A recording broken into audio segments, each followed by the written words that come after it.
Well, hi there, this is DBT, and alright, it's time for another En Tuk micro showcase. And today, as you can see by the title, we're gonna be looking at the Whiplash, which is a monster that I've shown quite a long time ago.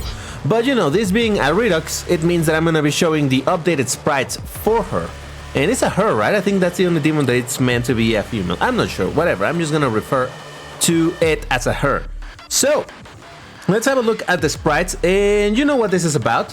It's the sprites made by Abyss Walker, which are basically 3D model rips, but heavily edited, manually edited, in order to look more like a sprite that would belong in a sprite-looking game.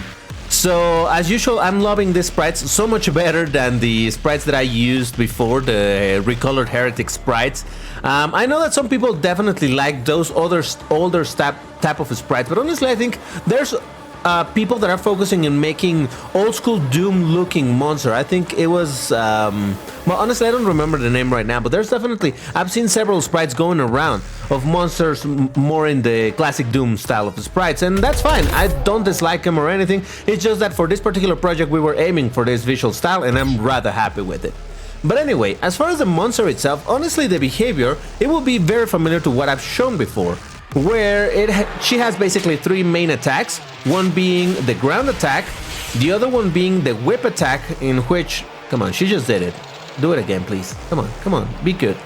Well, the whip attack, where it's a medium or close ranged attack, if that makes any sense. Come on, would you do it already, please? She's just slithering because she wants to show the melee attack. Well, that's the other attack. She slithers towards you really quick in order to try to do some melee on you, and there it is. And then the other attack that for some reason she refuses to do. Come on, just be good. There it is. So those are the 3 main attacks.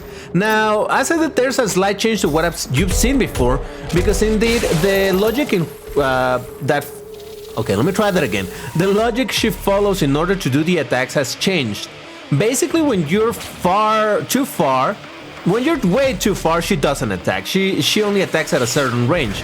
So when you are in medium range, she would do that attack, the ground shot, this one, in which she will actually randomly do either 1, 2, or 3 ground shots. It really is completely random, so it's a bit unpredictable in that sense, and that's indeed by design. Then if you're closer, she would decide to either do the hook attack, in which, you know, she throws both of her hooks at you, or she would slither towards you in order to do melee twice. Now, I say twice because it is indeed only, she's limited to doing it only 2 times. Over here you'll see I'll get close to her, 1, 2, and then she gives you a little bit of a space. She kind of runs away for a second in order to let you breathe, let's say. And this is whether it's just a regular melee attack when you're too close, or even when she does the slither towards you. And you can see that she starts the melee attack at a certain considerable distance from you, because as she does the melee, she pushes forward, and this is in order to prevent the situation. I mean, this is still doable, like right there, to dodge it, but it's meant so that you cannot bait the melee attacks as much as you can, for example, with a pinky in regular Doom, where you can just get in front of it, it does a melee attack, and you just take 1 step back and it doesn't do anything. So that's why she pushes forward a lot.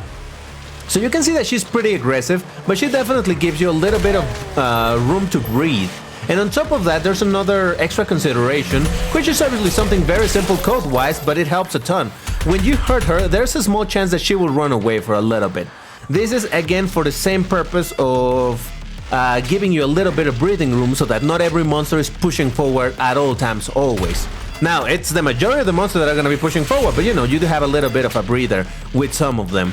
And you can see over there that the double hook attack actually has limited range. It's not unlimited, so she indeed only does it when you're close enough. And other than that, it's like, yeah, you can still dodge it by dashing forward or even to the sides.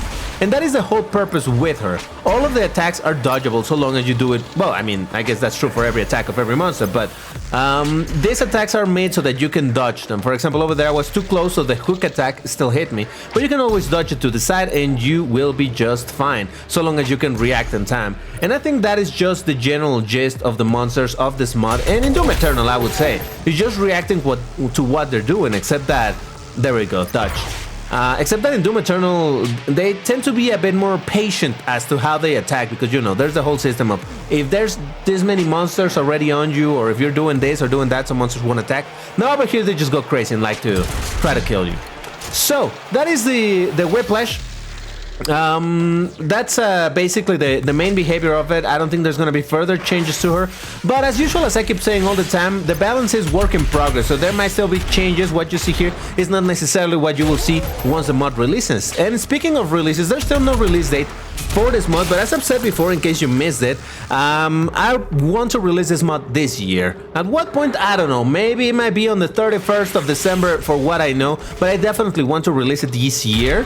And by the way, that is not a hard commitment to that date. I could release it sooner if it's ready sooner. But yeah, definitely I need this mod to be out this year. That was the objective all along, so that's what I'm focusing on. And in fact, you may notice that for the past couple of weeks, I've uploaded more videos than I have done in the entire, I don't know, last 3-4 months, I don't know, whatever. So yeah, definitely I'm pushing it forward a bit more in order to get as much done, because I really want you to be able to play this thing. Just as a general reminder, again, this entire thing is made to be for single player, and while it is compatible with Xandronum, a multiplayer will not be supported right out of the box. Later, if there's time, we might eventually, once the mod is released, probably work on the multiplayer side. But honestly, right now, the only objective is get it working and ready for single player and deliver the best experience that I can give you. So there you go, that's it for now, but as usual I take the opportunity to show my secondary YouTube channel, DBT's Vrooms, in which I upload any and everything related to my racing games, which I love. I upload pretty much daily over there, so if you want to watch a bunch of stuff and hear me ramble about whatnot, that's the place to do it. But that's gonna be it for this video. As usual, thank you very much for watching. Thank you all for the patience and for the kind words. I know that this has taken quite a while, but like I said, this thing is coming together and I'm really hyped for you to try it once it's fully ready. But once again, thank you very much for watching, and I'll see you on the next one. Take care, everybody, and stay safe. Bye-bye.